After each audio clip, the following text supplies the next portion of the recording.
propose maintenant un zoom sur cette première journée de campagne de second tour. Emmanuel Macron qui ne fait pas la même erreur qu'il y a 5 ans quand il avait eu 24 heures, 48 heures d'hésitation avant de se lancer pour de bon.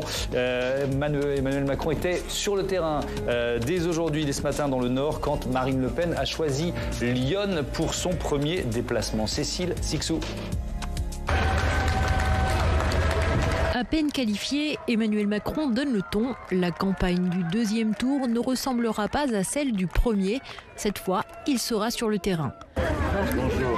Aujourd'hui, à Denain, dans le Nord, sur les terres de Marine Le Pen, le président candidat sera demain dans l'Est de la France. Ses équipes réunies ce matin au QG confirment, cette fois, il compte bien occuper le terrain. Il pourrait faire un déplacement par jour, dont plusieurs meetings. Le premier aura lieu ce samedi à Marseille. Ça ne vous a pas échappé que le président a eu forcément une campagne resserrée. Mais là, il est déjà sur le terrain aujourd'hui. Il va l'être dans les tout prochains jours, et nous aussi. Et le mot d'ordre, cette fois, défendre le programme. Il ne suffit pas aujourd'hui d'aller montrer que le programme de Marine Le Pen est irréalité dangereux. Il faut aussi démontrer que le programme que nous développons est un programme de cohésion, qui est un problème de conquête, et c'est cela qu'on va s'attacher à faire demain. Voilà. Rien n'est joué avant le deuxième tour. Il faut être mobilisé et être programme contre programme, c'est ce que nous faisons. De son côté, Marine Le Pen applaudit ce matin par sa garde rapprochée, compte bien elle aussi occuper l'espace. Face à l'omniprésence annoncée du président candidat, elle a déjà changé ses plans et fera 3 déplacements en 15 jours au lieu de 2. Je repars dès cet après-midi sur le terrain. J'y serai bien entendu tout au long de ce second tour, même si je considère qu'il est important également de faire d'organiser des conférences de presse dans l'objectif d'expliquer précisément aux Français quel est notre projet. La candidate tiendra également un meeting à Avignon ce jeudi. Elle retrouvera Emmanuel Macron pour le débat d'entre-deux tours mercredi 20 avril. Et pour ce débat politique, j'accueille Xavier Iacovelli. Bonsoir, vous êtes sénateur LREM des Hauts-de-Seine. Jean-Paul Garot, bonsoir. Bonsoir. Député européen Rassemblement National. Vous êtes magistrat, futur ministre de la Justice si Marine Le Pen est élue. En tout cas, c'est ce que disait encore Jordan Bardella ce matin. Valérie Boyer, bonsoir. Vous êtes sénatrice LR des Bouches-du-Rhône. Avec nous en duplex également Thomas Porte, qui est vice-président du Parlement de l'Union populaire, soutien de Jean-Luc Mélenchon. Bonsoir à vous, Mathieu Croissando, évidemment, toujours à mes côtés. Et je commence avec vous, Mathieu, puisque vous allez, dans ce débat, analyser les forces et les faiblesses des 2 finalistes. On commence par Emmanuel Macron. Ses forces elles tiennent d'abord dans son résultat d'hier, malgré une mauvaise campagne et sans doute peut-être aussi un peu à cause de cette mauvaise campagne. Le président sortant a fait peur un peu à ses partisans et a entraîné un surcroît de mobilisation, et donc son score d'hier est en nette progression par rapport à 2017 en pourcentage et en voix, et sa première place devrait lui conférer quand même une forme de dynamique. On n'a pas vu depuis 1995 un candidat arrivé en tête ne pas être élu président. 95 c'était Jospin, vous vous souvenez, qui était arrivé en tête. Voilà. Côté force, il a son tempérament personnel. Il aime l'adversité des campagnes. Il l'a prouvé en 2017. Il aime aller au contact. Il aime débattre. Il est plutôt pas mauvais. Il est plutôt bon. C'est tout ce qu'on n'a pas vu faire en fait avant ce premier tour. Est-ce qu'il a refait aujourd'hui ? Voilà. Est-ce qu'il a repris aujourd'hui ? Il a l'expérience ensuite parce qu'il est président sortant, ce qui lui confère une forme d'autorité, une forme de présomption de compétence. Je veux dire, même si les gens sont pas forcément d'accord, ils disent il doit savoir faire. Il a des troupes militantes qui ont maigri, mais il a encore des troupes militantes. Il a des lieutenants. Sur le papier, il semble le plus à même de pouvoir composer une équipe gouvernementale que son adversaire, où on se pose toujours la question. Il a un programme, et puis il faut dire que le Front républicain qu'on disait mort et enterré a fonctionné hier, en tout cas par la voix de ses représentants. On a quand même entendu plusieurs candidats dire qu'ils voteront personnellement pour Emmanuel Macron, et d'autres qui ne l'ont pas dit, dire qu'il ne fallait pas une voix à Marine Le Pen. Ouais. Et ses faiblesses ? C'est exactement le revers de la médaille de toutes ses forces. Son score est fort, mais il est insuffisant. Et ses réserves de voix sont plus minces qu'en 2017 et beaucoup plus compliquées à aller chercher, notamment auprès des électeurs de Jean-Luc Mélenchon, pour qui Emmanuel Macron, c'était le diable depuis 5 ans. Son tempérament, je le disais, il aime aller au contact. Il est plutôt plutôt pas mauvais là-dedans. En revanche, son tempérament peut passer aussi parfois pour de l'arrogance, de la suffisance. Dans cette campagne, il a perdu, on verra s'il le récupère, mais le combat de la proximité. Le combat de la proximité, c'est plutôt son adversaire, Marine Le Pen, qui l'a gagné. Son expérience, je disais, c'est un atout, mais c'est aussi son bilan. Et chaque mesure qu'il va proposer va naturellement déboucher sur une question qui sera « Pourquoi ne l'avez-vous pas fait avant ?» Et puis, on dit que l'Élysée isole, et ça, c'est aussi quelque chose dont il semble avoir souffert dans cette pré-campagne, dans cette campagne de premier tour. Enfin, de son programme, je disais, il a un programme, c'est vrai, mais les Français n'ont surtout retenu qu'une addition de mesures, davantage qu'un projet ou une vision. Il y a un slogan, nous tous, mais voilà, qui n'est pas encore, on voit pas très bien ce que ça dessine. En 2017, on voyait bien d'une certaine façon qu'il voulait débloquer la France à sa façon. Aujourd'hui, on voit, c'est plutôt stop ou encore. Et puis, surtout pire dans le programme, les Français ont surtout retenu une mesure qui est la fameuse retraite à 65 ans, qui est vécue pour beaucoup d'entre eux comme une mesure punitive, et en particulier dans l'électorat qu'ils convoitent, c'est-à-dire celui de Jean-Luc Mélenchon. Donc il va devoir élargir sans dénaturer son projet, sans passer non plus pour un opportuniste qui au dernier moment sortirait une mesure de son chapeau ou la volonté de créer par exemple un très grand parti commun dans l'entre-deux tours. Bref, tout ça s'annonce quand même plus compliqué qu'il n'y paraît pour cette première place un petit peu en forme de trompe-l'œil pour Emmanuel Macron. Xavier Iacovelli, élargir le projet sans le dénaturer, est-ce que c'est ça le défi de votre candidat pour les 13 prochains jours ? Moi, ce que je note déjà, c'est que, vous l'avez indiqué, Emmanuel Macron, c'est le seul président, le seul candidat président qui a élargi son socle depuis le début du quinquennat. La majorité s'est élargie par rapport à celle qui était présente, qui a été élue en 2017. Moi, j'en suis la preuve. Je suis arrivé en cours de quinquennat. Mais ça se voit aussi dans les résultats, puisque, vous l'avez dit, 4 à 5 points de plus par rapport au score de 2017 en pourcentage et en électeurs. Donc, on voit bien qu'il y a un élargissement et une prise de conscience aussi des Français, non pas un satisfecit, mais en tout cas un accompagnement sur le projet et le bilan du président de la République. Donc moi, sur la question du projet, élargir son projet sans le dénaturer. Il prend en compte aussi le résultat du premier tour, et il y a une forte demande, notamment sur la question de l'écologie. Il a dit qu'il était prêt à élargir son programme sur la question écologique, et c'est vrai qu'aujourd'hui, lorsqu'on compare les deux programmes de ceux qui sont qualifiés pour le second tour, aujourd'hui, nous avons, à la fois un bilan sur l'écologie, mais aussi des propositions qui vont être effectivement élargies avec d'autres propositions qui vont venir dans les jours qui viennent, face à, effectivement, une candidate qui, elle, prône la sortie du Green Deal ou la rupture avec les accords de Paris. Donc, on voit bien que c'est aussi projet contre projet qui va être important pour ce second tour. Jean-Paul Garot, quel est le point faible d'Emmanuel Macron pour vous ? D'abord, je dirais que Emmanuel Macron commence la campagne. Donc, il va s'impliquer pour 12 jours de campagne. C'est le moins que l'on puisse faire, me semble-t-il. Il aurait dû, me semble-t-il aussi, rentrer en campagne beaucoup plus tôt pour s'expliquer devant les Français. Ça donne l'impression que M. Macron descend de son piédestal, qu'il est resté... qu'il est resté... Une petite crise quand même à gérer accessoirement. Quand on est aux responsabilités, c'est vrai qu'on doit assumer. C'est vrai qu'être président jusqu'au bout, c'est compliqué. C'est toujours compliqué pour les sortants. C'est curieux qu'on me coupe la parole. C'est un débat, monsieur le député, c'est un débat. Si on ne peut pas débattre, ça ne sert à rien, on fait un monologue. Bien. Alors, allez-y. C'est notre modérateur qui va alterner. J'y vais, ne vous inquiétez pas. Je sais qu'il y a une certaine fébrilité dans le camp de M. Macron, mais bien entendu, on l'a vu encore tout à l'heure, puisque tout à l'heure, M. Macron, dans sa déclaration qu'il a faite, c'est la première fois qu'il est vraiment confronté à des gens. Il est descendu de son piédestal, il est allé voir les gens, et là, il a été quand même très sérieusement questionné sur la retraite à 65 ans, qui est quand même un gros problème quand même pour beaucoup de ces personnes. Et l'une de ces personnes, d'ailleurs, a fait état de cela, et à l'occasion, un journaliste, d'ailleurs, lui a posé des questions sur le rapprochement possible à cette ouverture dont vous parliez effectivement tout à l'heure, et il a indiqué qu'entre Jean-Luc Mélenchon et lui, ils avaient échangé des SMS. Bon, c'est très mystérieux, si vous voulez, entre le président Macron et tout. Bon, peu importe. Mais enfin, c'est assez particulier. Alors, ceci étant... Je vais vous redonner la parole, mais je vous propose d'écouter justement Emmanuel Macron lors de cette visite à Denain, dans le Nord, sur cette thématique des retraites, parce qu'on va se focaliser un petit peu là-dessus dans ce débat. Je suis venu aussi expliquer la réponse sociale qu'il y a dans le projet que je porte, en particulier pour les travailleurs comme pour les retraités. indexer dès cet été les retraites sur l'inflation, c'est-à-dire environ 4% d'augmentation, avoir une pension minimale pour celles et ceux qui ont leur carrière complète à 1 100 €, prendre en compte dans la réforme que je propose justement la pénibilité, avoir une discussion très large qui impliquera tout le monde pour en définir les modalités. Emmanuel Macron qui donc propose de repousser progressivement l'âge de la retraite à 65 ans. Valérie Boyer, c'est un marqueur de droite, cette réforme des retraites ?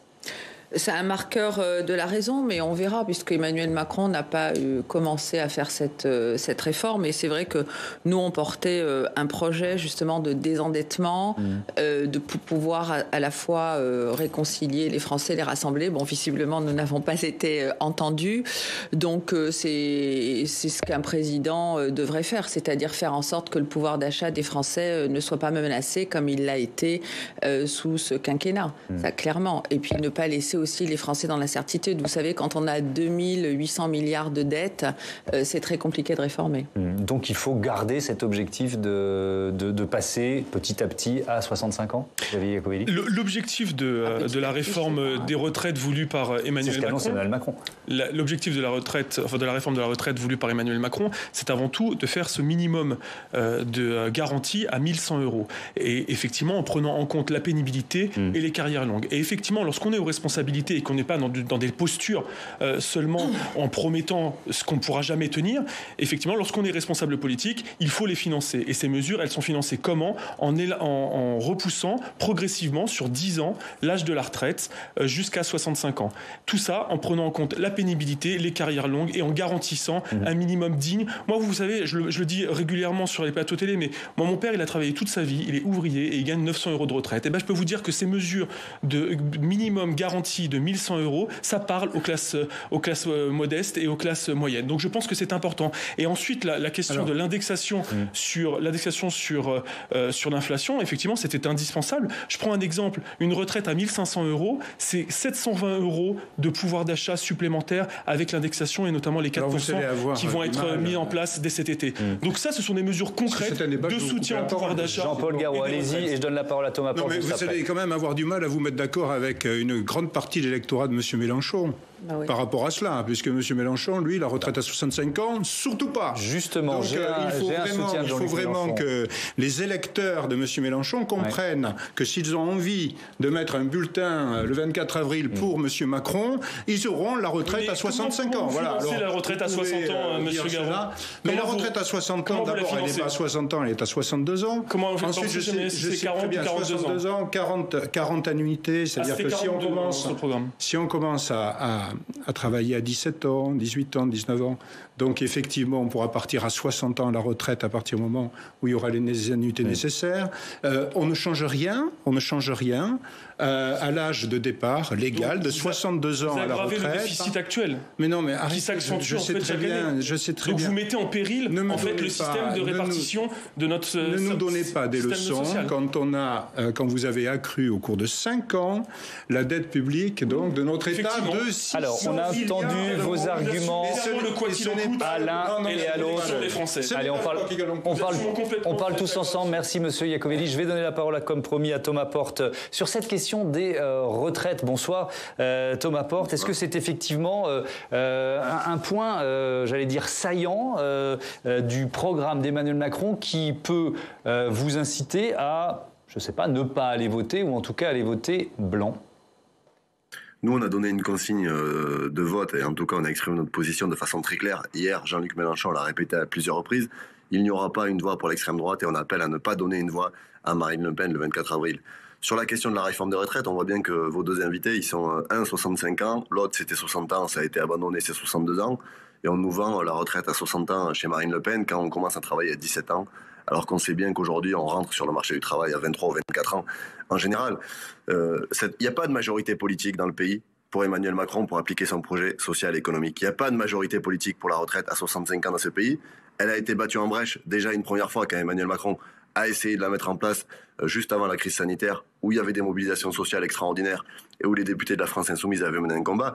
Donc personne ne veut de cette retraite et je rappelle quand même que quelques semaines avant les élections, 77% des Français avaient dit qu'ils étaient pour la retraite à 60 ans. Donc voilà, on voit aujourd'hui quel est le projet de société d'Emmanuel Macron, quel est le projet de société de Marine Le Pen. Nous, on considère qu'on combattra Marine Le Pen et Emmanuel Macron comme on l'a fait depuis 5 ans, mais je le redis ici pour que ce soit très clair, pas une voix à l'extrême droite le soir du 24 avril. Jean-Paul Garot. Oui, alors donc je rebondis tout de suite, puisque on vient d'entendre un porte-parole de Jean-Luc Mélenchon. Donc j'ai bien compris que Jean-Luc Mélenchon ne veut surtout pas qu'une voix aille à l'extrême droite, bien que je ne sois pas d'extrême droite, enfin passons. Et surtout, donc, il ne veut pas non plus, puisque finalement, il va voter blanc. Donc ils voteront blanc. Ils vont donner comme consigne, c'est une consigne déguisée de voter blanc, puisque sur la retraite, ils ne veulent pas de retraite à 65 ans et il reste sur la retraite à 60 ans. Donc je crois comprendre finalement que le vote, que la consigne de vote Mélenchon, c'est on vote blanc ou on s'abstient. Voilà. Ce que non, mais je vais réagir parce que contrairement à votre organisation, on se passe le pouvoir en famille. Nous, il y a quand même une véritable démocratie et on va consulter celles et ceux qui ont signé sur le site Jean-Luc Mélenchon 2022 dans les prochaines semaines pour savoir, dans les prochains jours, pardon. Prochaine lundi semaine, ou mardi. Il n'y a que 12 jours avant le second tour. Lundi ou mardi. Valérie Boyer, ça vous fait... Lundi ou mardi, nous allons consulter. On écoute Valérie Boyer. Je voudrais vous faire part de ma profonde tristesse de voir notre pays avec une sorte de parti unique, avec effectivement Emmanuel Macron qui a réussi son pari, qui devait se retrouver dans la même situation qu'en 2017, c'est-à-dire pas de débat comme en 2017, pas de débat en 2022, et lui face aux partis extrêmes. Je rappelle quand même que plus de 70% des Français ne se sont pas prononcés pour le président de la République, même si le score est important, mais surtout il progresse de 4 points. Mais ce sont surtout des partis qu'on appelle pas de partis de gouvernement, c'est-à-dire l'extrême gauche et ce qu'on qualifie d'extrême droite, qui l'ont emporté. Éric Zemmour, Marine Le Pen et Jean-Luc Mélenchon. Moi, je viens de Marseille et je peux vous dire que Jean-Luc Mélenchon est arrivé en tête pour la deuxième fois, mais très largement en tête, comme en 2017. Donc, on a quand même un problème démocratique très important. Et là, effectivement, on parle du pouvoir d'achat, des retraites, etc. C'est très important. Mais il y a aussi une autre question qui est essentielle. C'est quel est l'avenir de notre démocratie? Est-ce qu'on veut encore avoir un Parlement et notamment une Assemblée nationale qui soit une chambre d'enregistrement de la Macronie avec des parlementaires Playmobil, ou est-ce que, par exemple, la question qu'on pourrait poser à Emmanuel Macron, est-ce qu'il veut toujours supprimer le Sénat, qui s'est révélé comme un contre-pouvoir et qui me semble absolument indispensable pour le fonctionnement de la démocratie aujourd'hui. Donc on a un vrai sujet et effectivement, moi j'ai combattu depuis ma réélection de député et depuis que je suis sénateur, Emmanuel Macron, parce que j'ai trouvé que son quinquennat était celui d'un populisme mondain et maintenant il se retrouve face, et notamment ses phrases assassines, son manque de respect vis-à-vis des Français, et aujourd'hui il est dans une situation où il est obligé d'appeler à l'aide la France insoumise. Et alors vous ferez quoi? Parce que Gérard Larcher, le président du Sénat, a dit qu'il voterait Emmanuel Macron, qu'il mettrait un bulletin Macron dans l'urne. Bruno Retailleau, président du groupe LR au Sénat, a dit qu'il voterait blanc. Qu'est-ce que vous ferez, vous? Écoutez, je ne sais pas. J'attends de voir quelles sont les positions d'Emmanuel Macron encore aujourd'hui, parce que il y a beaucoup de questions qui restent en suspens. Un président qui ne veut pas faire campagne, qui rentre en campagne pendant 12 jours, qui a été extrêmement méprisant avec les Français pendant tout son quinquennat. Donc c'est plus de l'attitude. Comment? C'est plus sur l'attitude que sur le programme. Et sur les résultats. Excusez-moi, je suis désolée. Pas de réforme, un endettement, pas de réforme de l'hôpital. Pas de réforme des retraites, un déficit du commerce extérieur abyssal, une position sur l'énergie qui est complètement incohérente, un coup contre le nucléaire, après pour le nucléaire. Sur le plan de la politique extérieure, je préfère même pas en parler tellement ça a été une catastrophe, et notamment je pense par exemple à cette sinistre affaire des sous-marins australiens. Donc tout ça pour moi est quelque chose de très difficile, et puis effectivement des réformes sociétales qui ont encore divisé les Français alors qu'ils s'étaient engagés à l'inverse. Pardon, on ne voit pas bien pourquoi vous voteriez pour lui. Là. Oui, vu la liste. Non, mais aujourd'hui... Vous avez pris votre décision? Non, pas encore. Je n'ai pas encore pris ma décision. Vous pourriez voter pour Marine Le Pen? Je n'ai pas encore pris ma décision. De toute façon, vous savez... Vous ne dites pas non? La question ne se pose même pas en ce qui me concerne, étant donné que j'ai toujours eu pour adversaire le Front National à Marseille. Donc, franchement, pas de leçon de morale ou de démocratie. On sait ce que c'est de gagner des élections dans les villes populaires. Mais moi, je ne méprise pas les Français. Je comprends leur désarroi et je le partage aujourd'hui. Donc, ce matin, j'étais au bureau politique des Républicains et effectivement, on a convenu à l'unanimité de se respecter et de respecter les choix de chacun. Moi, j'attends de voir ce que le président de la République va faire, va dire et va promettre, parce que jusqu'à présent, à chaque fois qu'on lui a posé des questions et qu'on a essayé de travailler avec lui, nous avons eu du mépris. Et je m'exprime en tant que parlementaire. Je me souviens quand j'étais députée, nous avons voté 40% des textes proposés par la majorité, ils en ont voté même pas 1%. En tant que sénateur, nous avons essayé de travailler, et non pas comme une chambre d'opposition, mais comme une chambre de proposition. Et c'est vrai que nous avons été souvent méprisés dans notre choix, et y compris dans nos propositions. Donc moi, j'attends que notre démocratie fonctionne, et je suis très inquiète de voir qu'aujourd'hui, on se dirige vers une sorte de parti unique. Alors, justement, avec quelqu'un qui a suscité cette position et qui maintenant se pose en rempart. Sur cette question, puisque le candidat Macron a évoqué hier un grand mouvement politique d'unité et d'action. C'était dans son discours dans la soirée électorale. Steve Jourdain, vous pouvez nous rejoindre, puisque dans les états-majors, évidemment, tout le monde a les yeux rivés sur les législatives et Emmanuel Macron a commencé, on va dire, à draguer. On peut dire ça comme ça, une danse de la séduction. Exactement, à draguer à droite comme à gauche, dans la ligne de mire, évidemment, les élections législatives des 12 et 19 juin. Ça paraît loin, le mois de juin, mais ça arrive très vite. Et évidemment, dans les états-majors, tout le monde a un peu la tête à ça. PS, LR, tous espèrent en tout cas se refaire ou sauver les meubles, peut-être à l'occasion de ces élections législatives. Hier, une petite phrase d'Emmanuel Macron n'est pas complètement passée inaperçue. On va l'écouter. J'appelle tous ceux qui, depuis 6 ans et jusqu'à ce soir, se sont engagés pour travailler à mes côtés, à transcender leurs différences pour se rassembler en un grand mouvement politique d'unité et d'action pour notre pays. Et là, on s'est tous demandé, un grand mouvement politique d'unité et d'action, qu'est-ce que ça veut dire? Bonne question, très bonne question. En tout cas, beaucoup se sont posé la question aujourd'hui dans les rangs de La République En Marche. Qu'est-ce qu'Emmanuel Macron a en tête précisément? Est-ce qu'il s'agit de la création d'un nouveau grand parti unique regroupant différentes sensibilités, un peu façon UMP? Est-ce qu'il a autre chose en tête? En tout cas, beaucoup nous disent aujourd'hui que le parti La République En Marche est mort. Le parti La République En Marche est mort. Une députée, l'AREM, nous disait la chose suivante aujourd'hui. Nous n'avons pas su établir une doctrine claire. La République En Marche n'a pas suffisamment défendu le clivage entre progressistes et nationalistes. Il faut maintenant reconstruire avec des gens venus d'autres horizons. Fin de citation. En résumé, comme un petit constat d'échec quand même après les résultats de ce premier tour, mais confiance évidemment dans la possibilité de remporter ces élections législatives au mois de juin. Alors, vous nous parlez de reconstruire la galaxie Macron.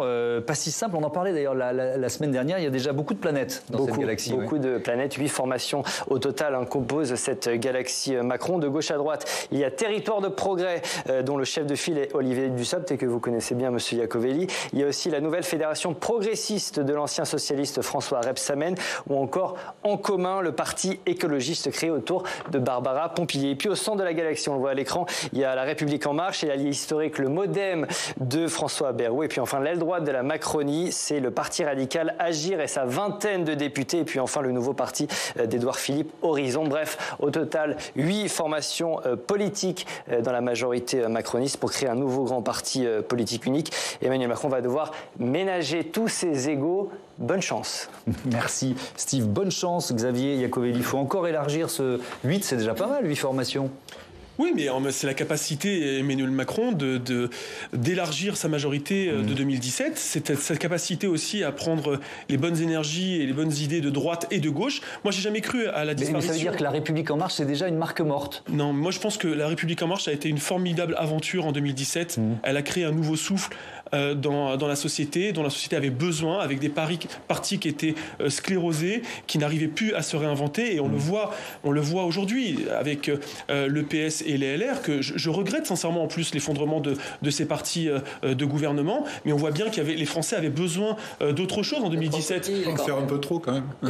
Bah, écoutez, je viens de cette famille-là. Je me réjouis pas de l'éclatement de ces partis politiques. Vous pouvez le croire ou ne pas le croire, mais en tout cas, en l'occurrence, moi je suis dans un département, Madame Boyer, qui est tenu historiquement par les LR et par l'UMP, et effectivement l'éclatement des LR provoque aussi des problèmes dans notre département. Donc moi je ne me réjouis pas aujourd'hui que la droite républicaine s'affaisse à moins de 5%, permettez-moi de le rappeler. Mais donc je pense que la volonté d'Emmanuel Macron et sa capacité à fédérer les bonnes énergies de droite et de gauche permet effectivement d'aller vers un nouveau projet, vers un nouveau quinquennat qui sera dans le dépassement, continuer à être dans le dépassement pour l'intérêt général. Et je pense que le macronisme, c'est du pragmatisme avant tout, et c'est de répondre aux attentes des Français par des mesures, qu'elles soient de gauche ou de droite. Vous allez pouvoir réagir. Valérie Boyer, pour commencer, je vous donne la parole juste après. Oui, enfin, je suis sensible aux larmes de crocodile de mon collègue sénateur. Mais toujours dans la provocation. Vous pouvez pas vous en empêcher. C'est pas de la provocation, mais bon, je vois comment. Je sais que parfois c'est difficile pour vous d'être sincère, mais pensez que d'autres peuvent être. Je vois comment. Moi, je pense que sur la sincérité et sur la ligne et sur la loyauté, j'ai pas de leçon à recevoir. Voilà, par rapport à ma famille politique que je n'ai jamais quittée. Bien au contraire. Mais je vois pas le rapport. Je pense qu'effectivement, les Républicains ne sont solubles ni dans le macronisme, ni dans le lepénisme, et qu'aujourd'hui, une des conditions de la garantie de notre démocratie et d'un débat pluraliste, c'est pas de se retrouver face à Mélenchon, à quémander des voix de Mélenchon, parce que pour moi, c'est quelque chose d'extrêmement dangereux. Et je crois nous avons chez les Républicains, dans cette famille politique, le devoir de résister et d'exister pour qu'il y ait un débat politique dans ce pays. Voilà, on ne peut pas avoir une chambre d'enregistrement avec un parti unique à l'Assemblée nationale et un Sénat qui disparaît si les volontés du président de la République sont réalisées, puisque ça faisait partie de ses objectifs. Mais vous ne l'avez pas vu dans le programme, Madame Boyer. Je crois au débat, et je pense que c'est important d'avoir des partis de gouvernement. Et aujourd'hui, effectivement, je suis extrêmement triste pour ce qui arrive aux Républicains, mais j'espère qu'à l'occasion des élections législatives, ces candidats de la proximité, ces candidats des territoires pourront être élus, parce que je pense que notre démocratie en a besoin. Ce grand mouvement politique d'unité et d'action annoncé, appelé de ses voeux par Emmanuel Macron hier soir, qu'est-ce que ça vous inspire ? J'ai cru que vous alliez me poser la question du grand mouvement qui est le Rassemblement national. Parce qu'en fait, c'est ça. Et quand j'entends mes contradicteurs, si vous voulez, j'ai le sentiment qu'ils n'ont pas encore compris que quand même il y avait derrière des Français et des Françaises qui n'en pouvaient plus, qui n'en peuvent plus. Donc maintenant il faut prendre des décisions. Et bon, je le dis très simplement et très, très amicalement à Valérie Boyer, on se connaît bien, puisque vous savez, j'ai été donc à l'UMP, j'ai été aux Républicains, j'ai soutenu Nicolas Sarkozy, j'ai soutenu François Fillon de très près, sur des sujets notamment de justice. Je n'ai pas changé d'un iota dans mes idées depuis 2002, puisque ma première élection était en 2002. Je suis resté magistrat par ailleurs, et je me retrouve naturellement où je suis aujourd'hui, si vous voulez.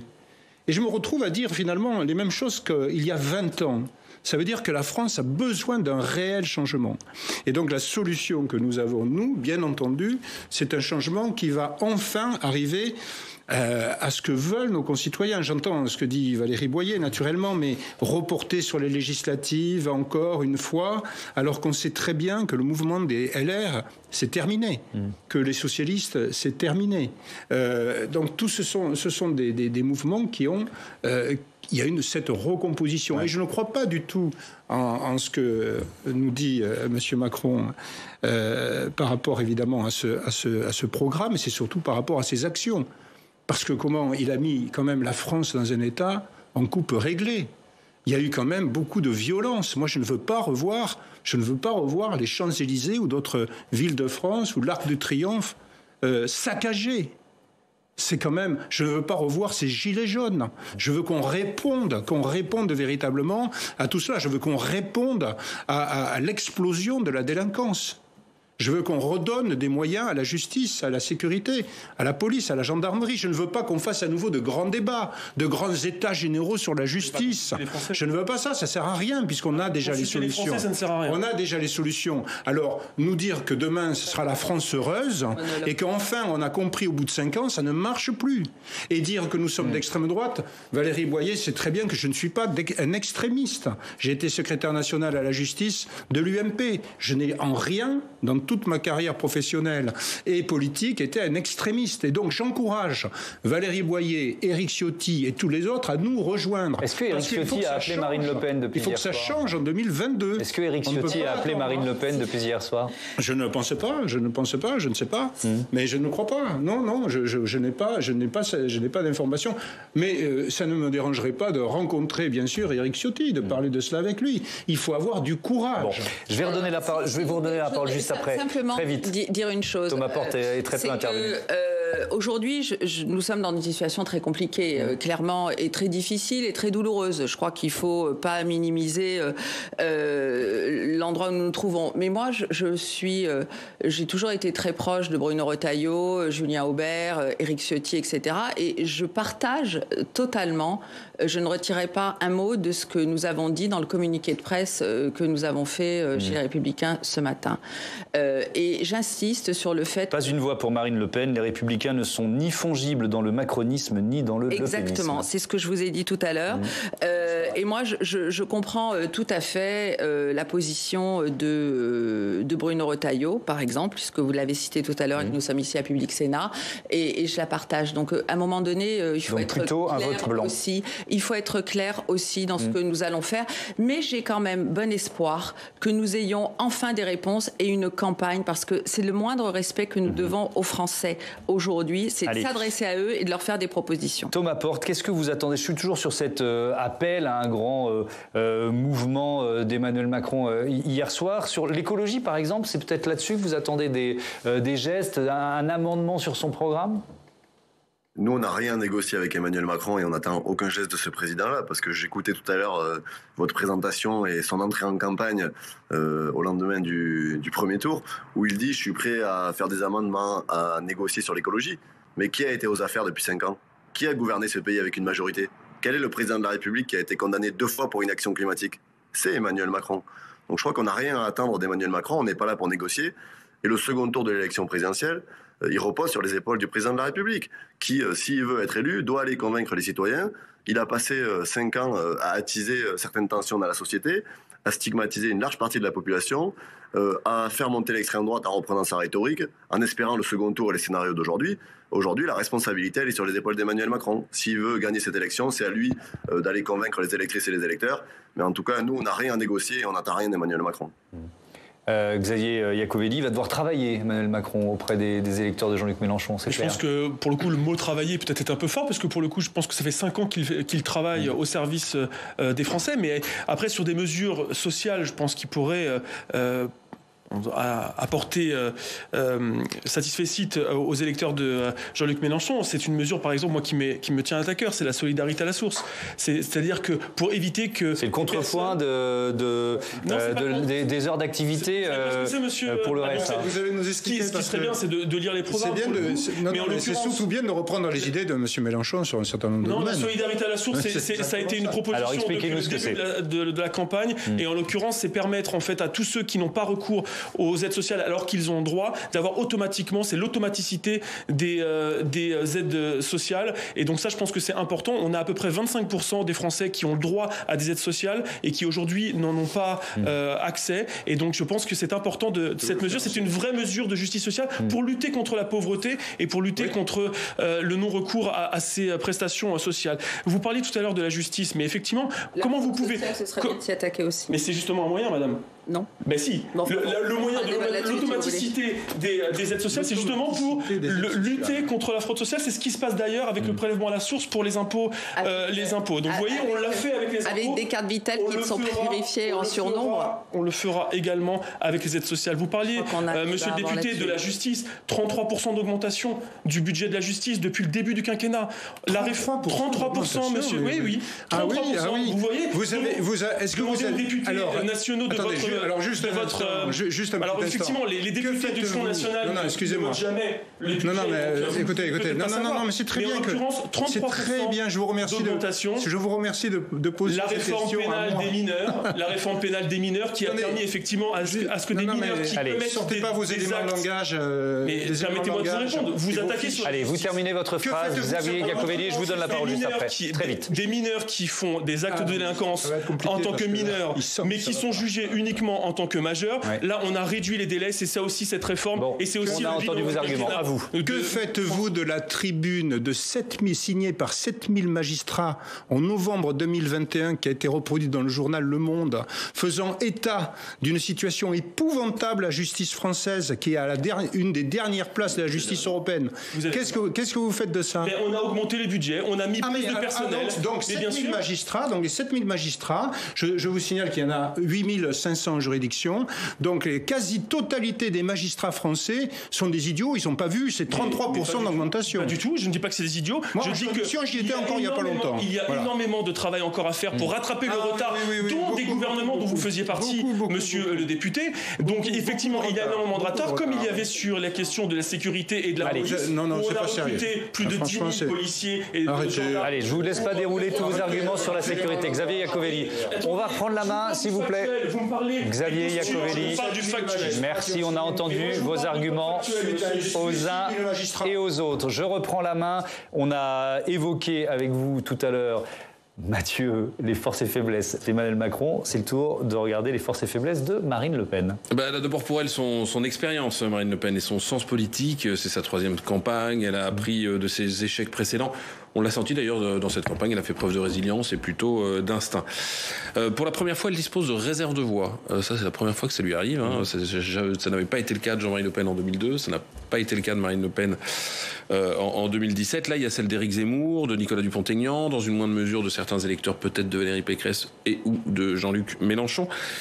Qu'est-ce qu'elle a d'autre? Elle a déjà remporté 2 batailles dans cette campagne, celle de la proximité, je le disais, au cours d'une campagne qui a évité le gigantisme des meetings, contrairement à ses concurrents dans des grandes métropoles, mais plutôt en privilégiant les déplacements de terrain dans les petites villes.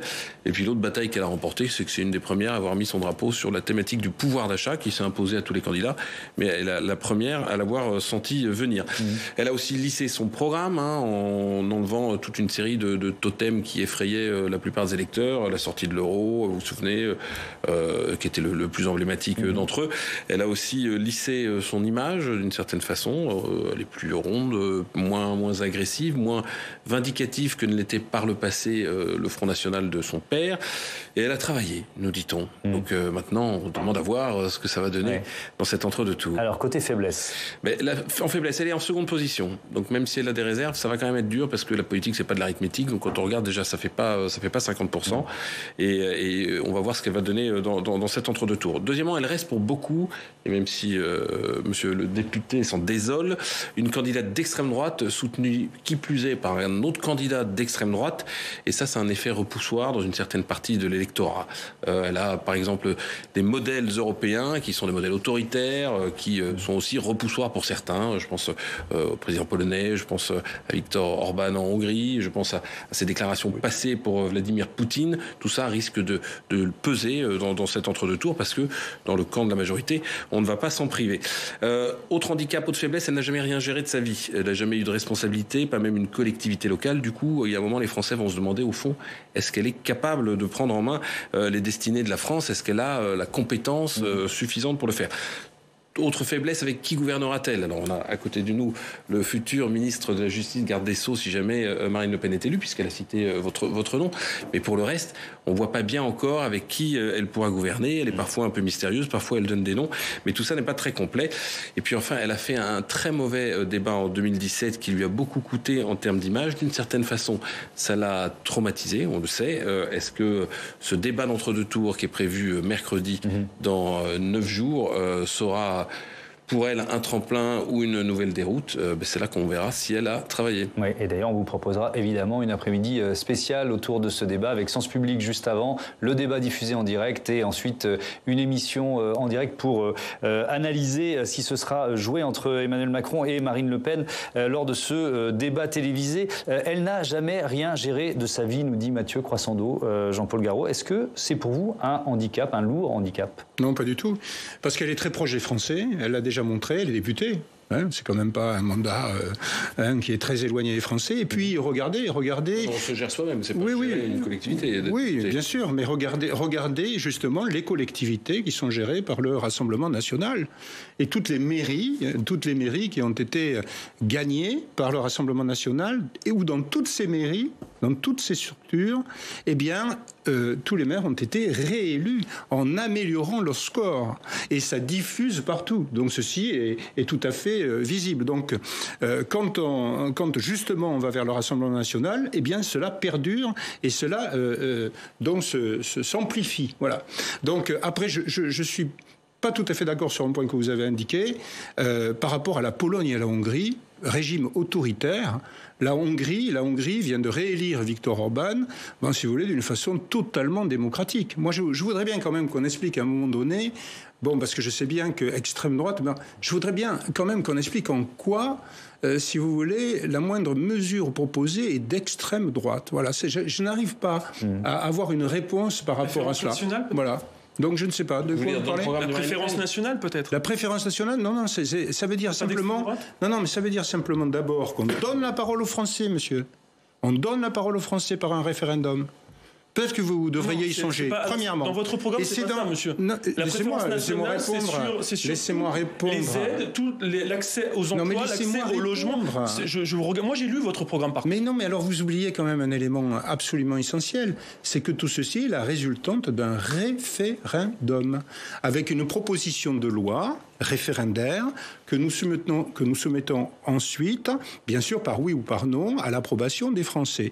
Et cette proposition de loi référendaire va amener un certain nombre de modifications dans la Constitution de la Ve République qui, si le référendum est accepté, entraîneront un certain nombre, effectivement, d'éléments, notamment sur le fait qu'en France, en France, on va faire en sorte que les Français soient, je dirais, dans une situation qui réponde, bien entendu, aux critères de la nationalité française. On accueille, d'accord, il n'y a pas d'ostracisme ou de rejet, mais il y a des choses qui relèvent aussi du bon sens. Donc voilà. je prends un exemple. Nous ne sommes pas des citoyens que des citoyens du monde. Je prends une vision très mondialiste de tout ça. Par exemple, d'un Espagnol ou d'un Italien qui travaille en France, qui a la nationalité effectivement italienne ou espagnole, qui cotise pendant 18 mois pendant ses travaux, mais par contre il ne peut pas se faire rembourser de ses soins de santé puisque avec votre projet... il y aura la préférence nationale et donc les étrangers ne pourront pas se faire rembourser des soins de santé. Je pense aussi à vous qui êtes magistrat, je pense quelque chose qui est important pour vous, et notamment la question de l'égalité devant l'impôt. Depuis la déclaration de 1789, quand vous parlez de la suppression de l'impôt sur le revenu pour les moins de 30 ans, ça veut dire qu'aujourd'hui, un footballeur qui gagne des millions... ne paiera pas d'impôts. On a compris. Alors que votre réponse rapide, le débat se termine. Tout. Non, mais non, je ne Premièrement, il ne vous a pas. Jean-Paul Garot, le dernier mot. Et souvent. S'il vous plaît, Xavier Iacovelli, vous répondez sur cet argument. Non, mais ça c'est facile. Donc d'abord, il ne vous a pas échappé que la France était un vaste guichet social qui attirait une vaste immigration qui ne vient pas pour travailler, mais pour profiter d'un guichet social. Vous le niez ? Vous savez très bien que c'est pas vrai. Ah, alors là, j'appelle toutes les personnes qui peuvent regarder cette émission à prendre vraiment, à tirer, disons, certaines conclusions. Depuis Jean-Marie Le Pen, depuis 50 ans, je considère, mais non, merci à tous. Monsieur, il n'y a que le candidat. Ce débat est terminé. Le nom n'a pas changé et les projets. Ce débat est terminé. Vous pouvez continuer de débattre, mais nous, on aura rendu l'antenne. Merci à tous d'avoir participé à ce débat dans Sens Public. Il y en aura d'autres. On va vous proposer des débats thématiques dans cette émission et avec évidemment des représentants des deux finalistes demain. On sera autour de la thématique des retraites. Merci à tous encore une fois d'avoir participé à ce débat ici.